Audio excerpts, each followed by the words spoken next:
I walked in, Senator Shaheen apparently was asking a question that I intend to ask, so I look forward to that further conversation. Let me continue, though, Administrator, with Artemis. Given the national security implications of China and the South Pole of the moon, do you agree that Artemis is the priority of NASA as we go through our appropriations process? It is clearly one of the top priorities because of the geopolitical situation that we are in a space race. But it portends something else. The reason we're going back to a different part of the moon, the South Pole, is we know there is ice in the crevices of the rocks that are constantly shattered. We have a probe on a commercial lander going later this year that is going to dig and see at the South Pole if there's water. If there is, then there is rocket fuel, hydrogen and oxygen. And that becomes a very valuable resource. That's why China is going to the South Pole as well. And my concern, as I've stated publicly, so this is nothing new, that if we let China get there first, mindful of what China has done on terra firma, namely go to the South China Sea, the Spratly Islands, saying this is now ours, stay out, everybody else. I'm concerned that they might, you can tell where a fella's going by where he's been. And that's my concern. Senator Nelson, let me remind you of your days of being a United States Senator. The clock only gives me 5 minutes. Let me add to the Artemis conversation. The budget request indicates that there will be a further delay in the launch dates on Artemis 2, slipping to September 25 and Artemis 3 launching no earlier than September 26. How confident are you in those dates for Artemis 2 and 3 and subsequent missions? First of all, we don't fly until it's ready because of the safety of our astronauts. We think that September of 25 for Artemis 2 is a realistic date. Obviously, September of 26 for Artemis 3, which, as you think about it, and I want this in the record, Artemis 3, if you compare it to the Apollo program, is a combination of Apollo 9, 10, and 11, which was the landing on the moon, and part of Apollo 8 that orbited the moon 10 times. And so it is a difficult task, and if we land, it is dependent on SpaceX having their lander ready. Now, they have hit all of their milestones, and in a couple of weeks, they're going to launch that huge rocket that has 33 Raptor engines in its tail, and they're going to do more showing the space worthiness of it. It is my hope that SpaceX will be ready with their lander. Thank you. Dr. Panchanathan, I mentioned in my opening statement that this week Senator Cantwell and I introduced legislation to ensure that NSF is supporting artificial intelligence education, particularly in rural areas of the country. Among other provisions, the NSF AI Education Act would support scholarships for undergraduate and graduate students who are studying artificial intelligence, including as it pertains to education, agriculture, and advanced manufacturing. It also support the provisions of AI resources to colleges and universities around the country with an emphasis on EPSCoR, universities, tribal colleges, historically black colleges, and university, among other institutions. I just would like your reaction for the record to that legislation. Thank you so much, Senator Moran. This is a fantastic opportunity for us to really scale rapidly the AI workforce. Let me give you a concrete number.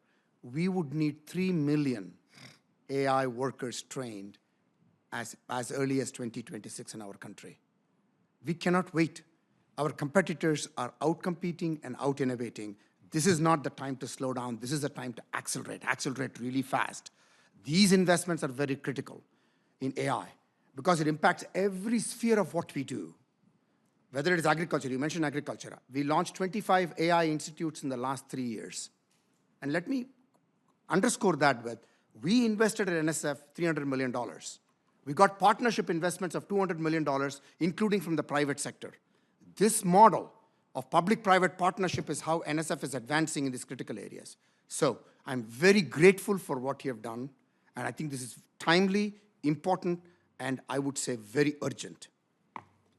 I wasn't too concerned with you going over time as I was with Senator Nelson since you were endorsing my legislation. Thank you very much. Thank you very much. Administrator Nelson, aeronautics, hugely vital, important component. You've said the first day in NASA is related to aeronautics. I appreciate that prioritization. How is NASA, how do they collaborate with industry and academia to ensure that the breakthroughs that NASA develops are successfully integrated into the commercial, private sector, available to academia, increasing America's leadership in the aeronautical aspect of NASA? I'll give you 2 examples that are ongoing right now. The X-59, which is the supersonic transport, but this is an experimental needle-nosed jet that's going to fly. It has this radical design. It is going to fly at the end of the year and to see if we can go supersonic and not have the bam, bam of the sonic boom so that you could fly over populated areas and it would be a muffled roar so that you could fly from New York to LA in 2 hours. We do the research, and that would eventually be turned over to the commercial sector. The other project that's going on right now, called the X-66, is a joint project with Boeing on the future single-aisle mid-range aircraft, think the Boeing 737, that would get 30% fuel savings. By far, the most trafficked airliner is that mid-range single-aisle aircraft. If you can get 30% fuel, and the design of this is a high on the fuselage, very long and thin wing, so much that it has to be supported with struts, and the struts also give you lift, by the way. And then these big, new, improved fan jet engines, because it's higher off the ground, you can get newer. Between the wing and the engines, we can save 30% of fuel. So that is directly a joint project with NASA money and Boeing money. I'm looking forward to seeing and hearing more about both of those projects. Administrator, would you ask someone on your team to visit with me and mine? I want to have a conversation about how some of the capabilities we have in Kansas for testing facilities of aircraft structures, materials, components, how we can better support the research and efforts at NASA. If you just have somebody on your team, make sure that we have a conversation. It's done. Thank you. Got a minute and a half.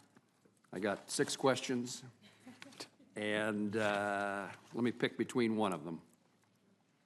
Let me just say in passing, Doctor, that there are this report by Jason about security of scientific research. There's a report that's due today. I think the deadline is May the 24th. I'm interested in knowing what NSF has to say about that. I won't ask a question, but if you can make sure that we know that. And then NSF budget includes funding for leadership class computing facilities. Again, I'm probably out of time, so I just was going to raise the point about the growth in computing capacity in the private sector.